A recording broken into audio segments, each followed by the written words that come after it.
竹内五郎さん、被爆当時22歳。海上訓練の準備中に被爆。100名の兵士とともに市内中心部へ向かい、重症患者の手当てや死者の埋葬業務に追われました。竹内さんは宇品町で被爆しました。22歳です。陸軍兵長でございます。特攻隊いましてね、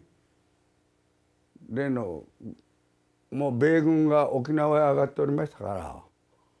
だからそれの逆敵前上陸を15日の日にするように軍から命令が出とったんですよ。その訓練をするためにね、宇品の港でね、特攻兵、もう特攻兵なご存知のように死を覚悟して行ったらもう生きて帰れるんですから、それの訓練をしておりましたのでね、15日に出発の予定だったんですよ。8月15日に。で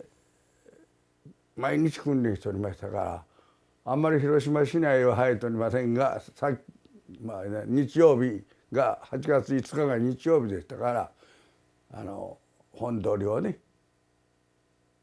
外出して、そしてその晩また宇品の心拍司令部へ帰りましたから、朝は6時ですから、軍隊は起床が。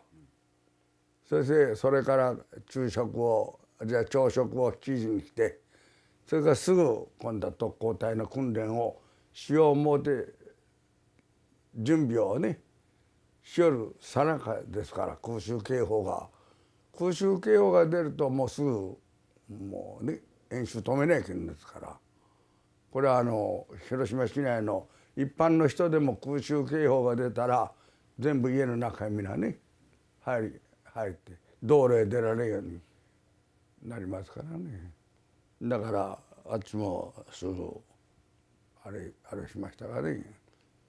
だから解除になったらまた訓練を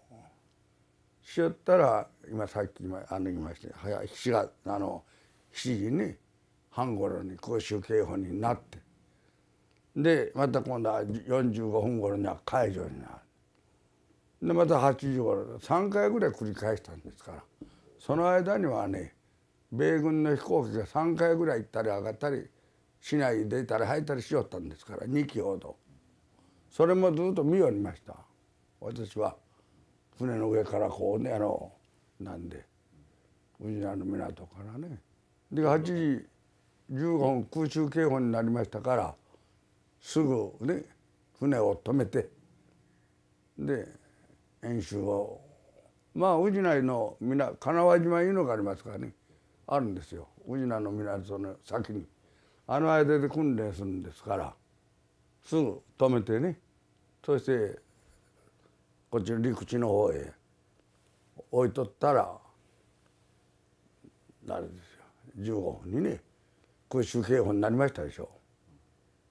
で空襲警報になってからすぐ私は西の空を見たら飛行機が飛んできおりましたからね。2機飛んできました。 B29 が2機来ましてね、1機は逃げたんです。その1機が落としたのがね、さあ宇品から見たんですからね、風呂敷包みのようなものがこう落ちてきたんです。パーッと始めましたよ。その光がご存知の原子爆弾の光が先ですかね、光が。その光がね宇品におってもですよ、本当みんな海に飛び込んだんですから、暑い日暑かったですよ。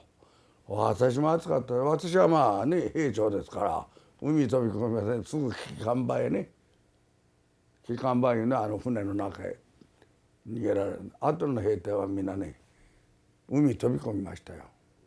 光の熱さとから後の音がね、私は今まだ左の耳があんまりよく聞こえるのですよ。というのはちょうど左に向いておりましたから、その音、それから今度は後で落ちてからの雲、入道雲ですよ。これがさあ300から500メートルぐらいね、上空を広島市内、今の市内の、神谷町のそりゃもうね、何があれの中からね出てくるんじゃろうかいうようなね、七色の雲で今の虹と一緒ですよ。そうしたらそれが済んでしばらくして真っ黒になったんですけどね。真っ黒になったいうのは黒い雨が降ったということなんです。はい、だから私が市内へ入って3時頃には神谷町の辺へ着いたのが3時ですから、もう水浸しでしたよ。はいはい、その黒い雨で。だからあれだけ燃えよったね。それはすごい日ですからね。だからまあ皆さんご存知かどうか知りませんけど、今の牛田の山とかね、ここの武田ここらの周囲の山は1ヶ月ぐらい燃えよったんですから。だからあれも消すものはおらんですからね。自分の命が大事なんだ。それで軍からすぐ100名の兵隊を連れて、というのはその100名の兵隊もね、古いんじゃない、みんなほとんど少年兵で、まあ少年兵言いましたら入って1年ぐらいの兵隊ですよ。それを連れてすぐ市内へ行きなさいということで、宇品の今の宇品の言いましたね、競輪場のところの電車通りをずっと通って、それであそこに昔は広陵がありましたよ、広陵高校が。あそこを通ってで千田さんのところへたどり着いたのがちょうどやっぱり15分ですからね。落ちてから9時頃ですよ。あれまで千百校舎じゃあね、今の南町のこう2つのね分かれるところ、県病院がありまして、こっ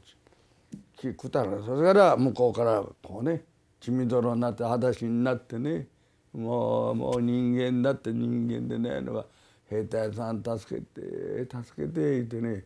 すがりついてきましょう。で軍の命令いうのはね、私ら軍医でないんですからどうしようもないでしょ。もうとにかくはよ宇品の陸軍病院の方へ行きなさいと言うて、心ある人はどうにか動ける人はね皆行きました。だからまあ火だけは消してやれませんとね、燃えとるんですから、全部裸足ですから、で血みどろでしょ。皮膚はただれとりますしね、水くれってね飲ましたら飲む時、その時にこれ書いておりますがね、最後に「お母さん」よね、もうそれしか言いませんでしたな。そのことはね、よっしゃ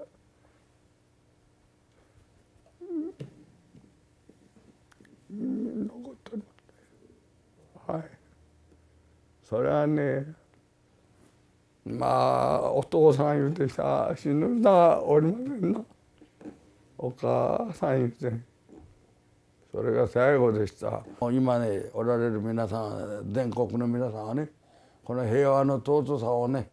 忘れちゃいけません。これがね永遠に私はね続いてほしいと思います。それからもう戦争はね二度としてはいけません。はい。